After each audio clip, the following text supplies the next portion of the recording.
Baik, terima kasih pemirsa. Identifikasi masalah saya rasa sudah sangat komprehensif. Tadi diberikan oleh narasumber. Saya mau kasih porsi yang agak cukup nih kepada Ibu Sri. Kenapa? Karena kita harus memberikan gitu ya. Ini efek jerahnya. Berapa ancaman hukum yang bisa diderakan kepada para terlapor ini? Silakan. Kalau terbukti ya.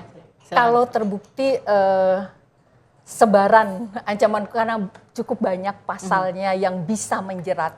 Apakah pasalnya nanti akan diterapkan secara kumulatif atau diambil yang terberat lalu dengan pengenaan pemberatan, itu tergantung. Jadi pasal itu mulai dari 9 bulan dan yang kalau saya melihat karena ini ada relasi kuasa, maka saya meyakini kecenderungan adalah penyalahgunaan wewenang. Nah di situ ancaman hukumannya 12 tahun. Wow, 12 tahun. Nah, ya.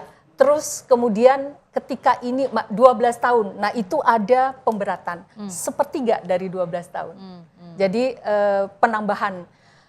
Lah kalau terkait dengan tadi bahwa ini adalah bukan kegiatan perorangan, kegiatan sebuah institusi yang sudah punya nama besar, yang punya lisensi, kalau kita franchise makanan saja, kita dipastikan wajib menerapkan aturan main yang ada di sana untuk menjamin kualitasnya. Masa iya itu tidak ada. Maka ini juga saya pikir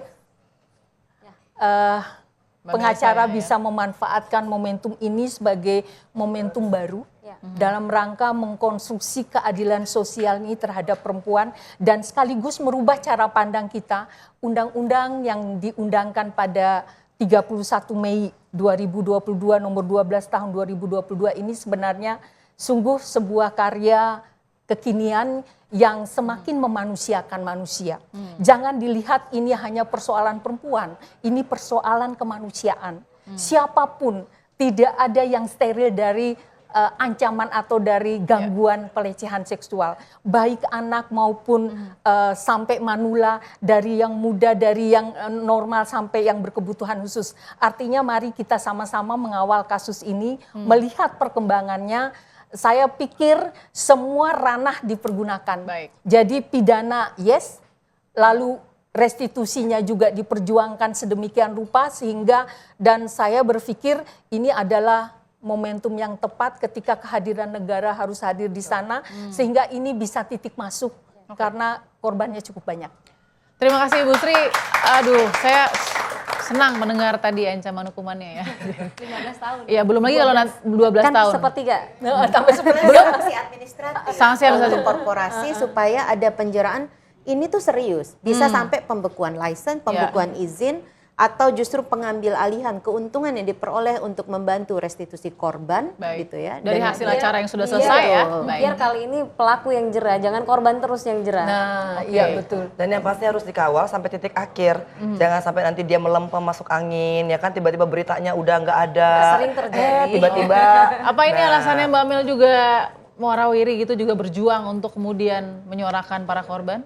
Ya sebenarnya enggak, itu kayak natural ya, bahwa mereka itu insting juga membuat ya, pergerakan itu menjadi penguat bagi mereka bahwa ini kan korban 30 orang tapi yang berbicara mungkin belum setengahnya. Gitu ya. Sehingga dengan mereka menunjukkan gue udah berani speak up. Seperti halnya pada saat kita karantina, mereka sampaikan diajarkan yang namanya against sexual harassment. Diajarkan tentang bagaimana wanita itu harus punya akhlak dan mereka mampu untuk berbicara. Kok cuma hanya pada saat karantina, kenapa ketika terjadi kepada diri kita, kepada teman-teman kita kok nggak ada yang berani speak up?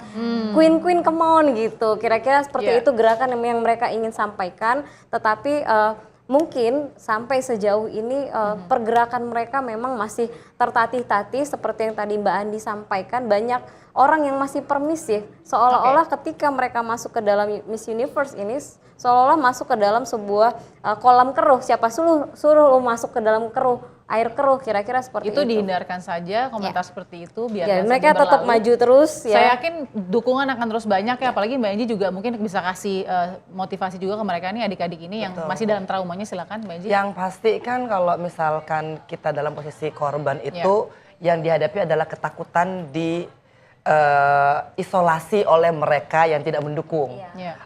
Lu gara-gara lu mau sih ikut gitu kan, nggak menang aja, giliran nggak menang lapor gitu kan. Nah Ini yang harus dihindari sehingga kita memberikan semangat. Dan juga kalau saya ingin memberikan semangat buat Komnas Perempuan, karena hadirnya undang-undang itu harusnya merupakan langkah ketermajuan.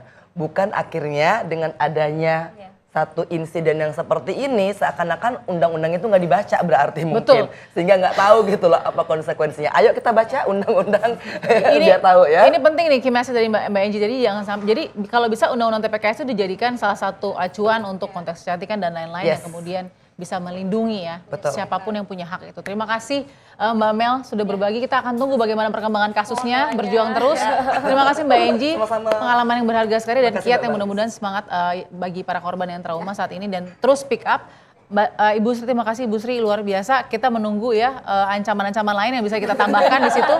Tidak apa-apa, saya nggak nyesel juga ngomong ini. Kemudian Mbak Andi juga terima kasih. Kita akan lihat bagaimana Komnas Perempuan juga mungkin bisa bahu-membahu ya dengan para korban. Tentunya. Terima kasih pemirsa sudah bersama dengan Perempuan Bicara. Kita ketemu lagi minggu depan. Sehat selalu.